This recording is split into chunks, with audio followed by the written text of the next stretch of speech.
Welcome back into Air Show Sports, our second edition of NBA Talk. We're talking about Game 1 of the NBA Finals, a 113-91 victory for the Golden State Warriors as they win convincingly at home.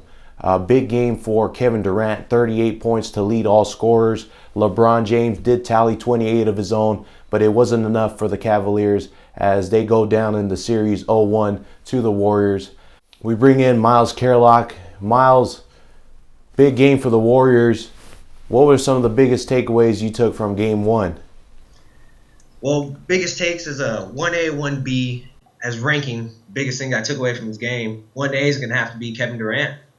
He made his mark this series and let Cleveland know that he's here to play and he's hungry for a championship. And 1B is the struggles that Cleveland had, ending the game with 20 turnovers. LeBron James had 8 of them. I mean, you're right, man. Kevin Durant just came out with an attack mentality the whole game. I mean, the dude just was looking to score. Something that I was really taken back by was the fact that just on film, watching the game, Kevin Durant looked physically bigger than LeBron James. I mean, he's longer, he's taller. We get the sense that LeBron is a beefy dude. He's built, he's a strong guy, but I didn't see that in Game 1. I saw Durant being the longer, the taller guy. He looked like a guy who wasn't going to get bullied by LeBron James anymore. That was the biggest takeaway for me in Game 1, and that's kind of scary to see. Well, definitely Kevin Durant came out with the mentality that he wasn't going to get bullied, and something that he didn't have in OKC was a great shooting.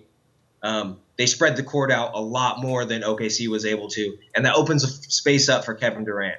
So you see him with his long steps being able to get to the rim. He wasn't settling for the three-point shot. I mean, Golden State as a team did not shoot well from downtown.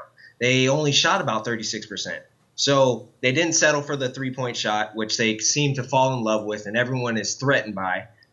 They consistently drove to the basket and consistently had wide-open, easy layups all night long. So now moving forward with the series, the Cavaliers, they definitely shouldn't be in panic mode.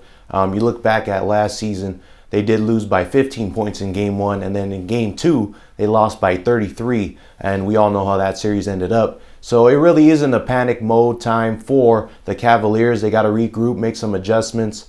Something they really need is some bench production, some more role player production. Tristan Thompson, 4 rebounds, 0 points. That's not going to get it done. Kyle Korver didn't make anything happen for them. J.R. Smith hit that opening three-point shot, but he was a no-show the rest of the game. They definitely need to make some more adjustments, and LeBron's got to put the team on his back, though. Just look for Cleveland to bounce back. Look for them to have an answer for all the offensive plays that they are throwing at them.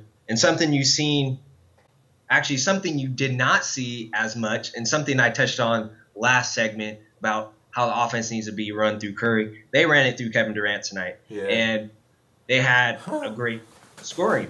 So, obviously, I don't know what I'm talking about here. One thing that Cleveland Cavs fans can be encouraged by is the fact that Kyrie Irving was consistent in scoring as far as him getting to the rim, making some crazy shots, some crazy lay-ins against good contested defense. So that's one thing to keep an eye on. If Kyrie is able to consistently score at the rim, the Cavs do have a shot at getting back into the series and really winning it. LeBron James fans should not be worried. Then defend the land. The land should not be worried at all. You had a great scoring output by LeBron, 28 points, 15 rebounds. Kyrie gave you 24. And like you touched on, Kyrie being able to finish at the rack was great. And I would like to note on the other end, Green not fouling on a lot of those drives to the basket. Yeah. He was rotating over and meeting Kyrie at the rim. And Kyrie made some tough shots. And you have to credit that man. He is probably one of the best finishers the game has ever seen. So he can do that night in, night out. And Cleveland's not out of this. Look for them to bounce back Game 2. Once again, the Golden State Warriors win Game 1, 113-91 over the Cleveland Cavaliers. Like we said, it is just one game. It's a long series, so we'll see how the adjustments are made on both sides. Thanks for tuning in to Air Show Sports. We'll see you after Game 2 on Sunday.